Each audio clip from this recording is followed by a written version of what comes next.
Bank of Maharashtra at 52, Indian overseas bank at 48। दोनों में से अगर कोई सा सरकारी बैंक खरीदना हो तो इनमें से कौन सा बैंक खरीदें?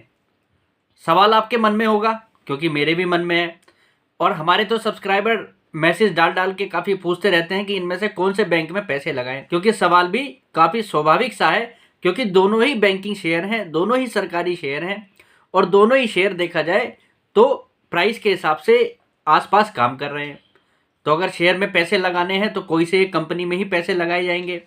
तो कौन सी कंपनी के अंदर हमें पैसे लगाने हैं, कौन से बैंक के शेयर के अंदर हमें पैसे लगाने चाहिए, तो ये सब बातें आज मैं आपके साथ इस वीडियो के माध्यम से डिस्कस करने वाला हूं। क्योंकि दोनों ही बैंक देखे जाए इस समय अच्छा खासा परफॉर्म कर रहे हैं, दोनों ही बैंकों के बिजनेस ग्रो हो रहे हैं, दोनों ही बैंक प्रॉफिटेबल बैंक हैं, दोनों ही बैंक देखा जाए तो इस समय एसेट क्वालिटी पर अच्छा खासा परफॉर्म कर रहे हैं। तो ऐसे कौन से पैरामीटर होंगे जिस पर हम ये डिसीजन ले पाए कि दोनों में से कौन से बैंक के शेयर में हमें पैसे लगाने चाहिए? तो ये सब बातें आज मैं आपके साथ इस वीडियो के माध्यम से करता हूं। तो चलिए वीडियो को शुरू करते हैं। हेलो फ्रेंड्स, मैं Vipin Jain, founder of learn educative with Vipin Jain. Friends, अगर आप शेयर मार्केट में डीमैट अकाउंट खुलवाना चाहते हैं तो आप हमारे चैनल पर दिए गए लिंक के माध्यम से अप स्टॉक्स के साथ डीमैट अकाउंट खुलवा सकते हैं। अगर आप हमारे लिंक का यूज करके अप स्टॉक्स के साथ डीमैट अकाउंट खुलवाएंगे तो हम आपको टेलीग्राम पर premium membership free of cost provide कराएंगे, जहां पर आपको डेली मार्केट अपडेट्स दिए जाते हैं। IOB bank and bank of Maharashtra दोनों ही पीएसयू सेक्टर के बैंक हैं, यानी कि दोनों ही सरकारी बैंक हैं। दोनों ही बैंक अगर देखा जाए स्मॉल टिकट साइज बैंक हैं, यानी कि दोनों बैंकों के शेयर 50 रुपीज के आसपास ट्रेड करते हैं और दोनों ही बैंक इस समय काफ़ी अच्छा परफॉर्म कर रहे हैं।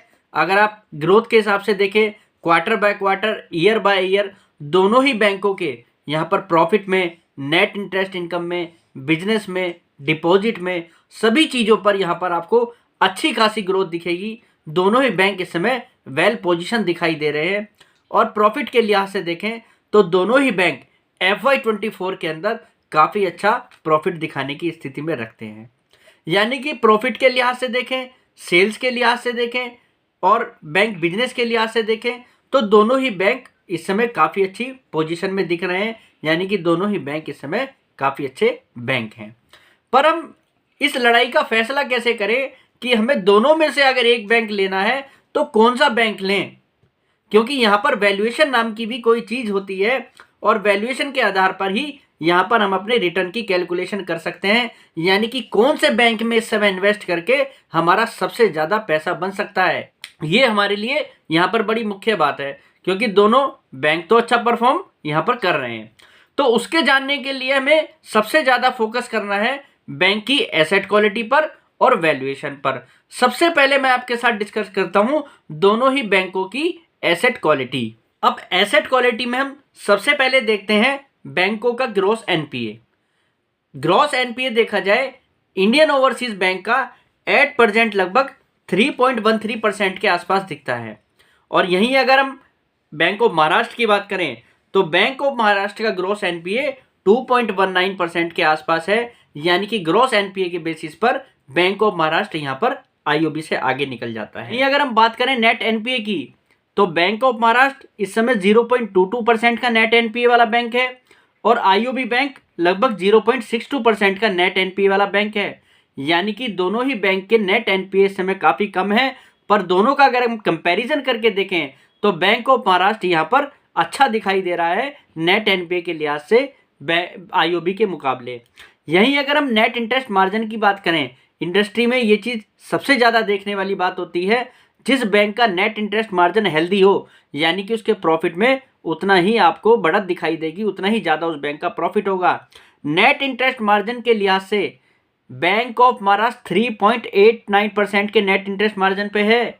बैंक ऑफ महाराष्ट्र 3.89 का नेट इंटरेस्ट मार्जिन वाला बैंक है, वहीं आईओबी 3.12 नेट इंटरेस्ट मार्जिन वाला बैंक है, 3.10 के आसपास नेट इंटरेस्ट मार्जिन वाला बैंक है। तो नेट इंटरेस्ट मार्जिन के लिहाज से भी यहाँ पर clear cut bank of Maharashtra जीतता हुआ दिख रहा है। नेट प्रॉफिट के लिहाज से भी देखें तो FY23 के थर्ड क्वार्टर में, यानी कि इस क्वार्टर के अंदर भी देखें तो बैंक ऑफ महाराष्ट्र लगभग 1036 करोड़ रुपए का नेट प्रॉफिट दिखा रहा है। वहीं अगर हम आईओबी बैंक की बात करें तो 723 करोड़ रुपए के नेट प्रॉफिट पे आईओबी बैंक है। यानी कि नेट प्रॉफिट के लिहाज से भी देखा जाए तो बैंक ऑफ महाराष्ट्र यहाँ पर आईओबी से आगे निकल रहा है। और अगर हम फुल फाइनेंशियल ईयर के बेसिस पर भी देखें तो FY24 के अंदर बैंक ऑफ महाराष्ट्र आपको 3600 करोड़ रुपए का प्रॉफिट दिखा सकता है। यहीं अगर हम आईओबी की बात करें तो आईओबी हमें 2600 करोड़ रुपए 2600 करोड़ रुपए के आसपास का प्रॉफिट रिकॉर्ड करता हुआ दिख सकता है। यानी कि प्रॉफिट के लिहाज से फाइनेंशियल ईयर के बेसिस पर भी बैंक ऑफ महाराष्ट्र यहां पर आईओबी से आगे निकलता हुआ दिखाई दे रहा है। अगर हम FY24 के बेसिस पर देखें तो बैंक ऑफ महाराष्ट्र लगभग 25 रुपीज की बुक वैल्यू वाला बैंक दिखाई देता है। यहीं अगर हम आईओबी की बात करें तो आईओबी जो है लगभग 9.25 रुपीज की बुक वैल्यू वाला बैंक दिखाई देता है। यानी कि प्राइस टू बुक के लिहाज से देखा जाए तो बैंक ऑफ महाराष्ट्र इस समय लगभग 2 के वैल्यूएशन पे मिल रहा है। यहीं अगर हम आईओबी की बात करें तो आईओबी इस समय प्राइस टू बुक के हिसाब से 6 के मल्टीपल पे मिल रहा है। यानी कि प्राइस टू बुक के हिसाब से बैंक ऑफ महाराष्ट्र इस समय आईओबी से सस्ता दिखाई देता है। जैसा मैंने आपको बताया कि बैंक ऑफ महाराष्ट्र का प्रॉफिट भी ज़्यादा है और बैंक ऑफ महाराष्ट्र की बुक वैल्यू भी ज़्यादा है। और अगर हम इस हिसाब से ईपीएस की भी बात करें तो आईओबी हमें इस फाइनेंशियल ईयर के अंदर लगभग 1.35 का ईपीएस रिकॉर्ड करता हुआ दिखता है। यहीं अगर हम बैंक ऑफ महाराष्ट्र की बात करें तो बैंक ऑफ महाराष्ट्र लगभग 5 रुपए का ईपीएस रिकॉर्ड करता हुआ दिखता है। यानी कि बैंक ऑफ महाराष्ट्र जो है ईपीएस के मायने में भी यहाँ पर आईओबी से आगे निकलता हुआ दिखाई दे रहा है। इसका सीधा सीधा इंपैक्ट हमें जो है बैंक की रिटर्न ऑन इक्विटी पर दिखता है। आईओबी बैंक देखा जाए तो इस साल लगभग 14 से 15% की रिटर्न ऑन इक्विटी वाला बैंक दिखता है। यहीं अगर हम बैंक ऑफ महाराष्ट्र की बात करें तो बैंक ऑफ महाराष्ट्र 20 से 21% की आरओई वाला बैंक दिख रहा है। यानी कि रिटर्न ऑन इक्विटी के लिहाज से भी बैंक ऑफ महाराष्ट्र इस रेस को जीतता हुआ दिखाई दे रहा है। वैल्यूएशन वाइज आकर्षक दिख रहा है। यहाँ पर ग्रोथ भी बैंक के अंदर अच्छी दिख रही है। प्रॉफिट के लिहाज से भी देखा जाए बैंक ऑफ महाराष्ट्र आगे निकल रहा है। एसेट क्वालिटी के लिहाज से देखें तो भी बैंक ऑफ महाराष्ट्र आगे निकल रहा है। तो ये तो बिल्कुल सीधा सीधा क्लियर है कि बैंक ऑफ महाराष्ट्र जो है ज़्यादा आकर्षक लगता है, या आप कह सकते हैं इसके अंदर ज़्यादा यहाँ पर सेफ्टी है वैल्यूएशन के लिहाज से, और रिस्क रिवार्ड रेशो भी फेवरेबल है। और अगर हम यहाँ से रिटर्न की भी बात करें तो बैंक ऑफ महाराष्ट्र के अंदर काफ़ी गैप दिखाई देता है।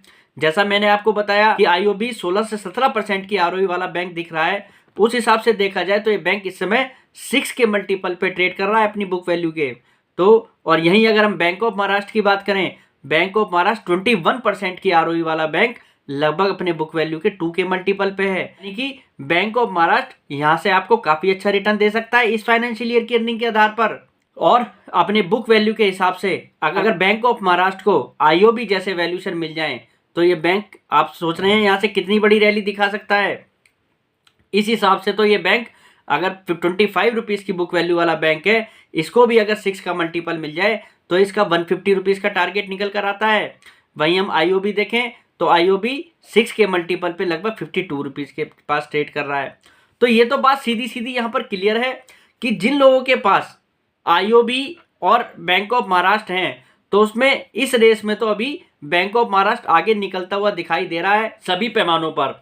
और वैल्यूएशन के लिहाज से देखें तो सीधा सीधा यहाँ पर गैप है बैंक ऑफ महाराष्ट्र के अंदर, यहाँ पर काफ़ी गैप है वैल्यूएशन के हिसाब से। इसकी री रेटिंग होने के चांस इससे ज़्यादा हैं, यानी कि इसकी री रेटिंग यहाँ से ज़्यादा हो सकती है। तो शॉर्ट टर्म के लिहाज से भी और लॉन्ग टर्म के लिहाज से भी मुझे लगता है बैंक ऑफ महाराष्ट्र के अंदर रिस्क रिवार्ड रेशो ज़्यादा फेवरेबल है आईओबी के कंपैरिजन में। वैसे दोनों ही बैंक सरकारी बैंक हैं, दोनों ही बैंक प्रॉफिटेबल बैंक हैं, दोनों ही बैंक इस समय अच्छा परफॉर्म कर रहे हैं और दोनों ही बैंकों के पास फ्यूचर प्लान है।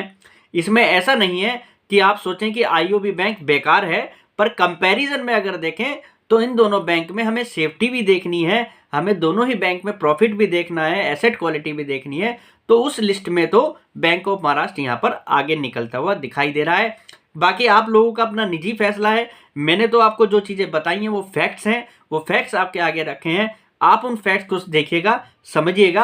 अगर आपको अच्छा लगे तो मुझे बताइएगा। उम्मीद करता हूँ मेरा आज का ये वीडियो बैंक ऑफ महाराष्ट्र और आईओबी के लेकर जो भी आपके डाउट्स होंगे उसको क्लियर करेगा, दोनों के बारे में जानने को आपको मदद करेगा। कल फिर मुलाकात करेंगे एक नई वीडियो के साथ। फिलहाल के लिए नमस्कार।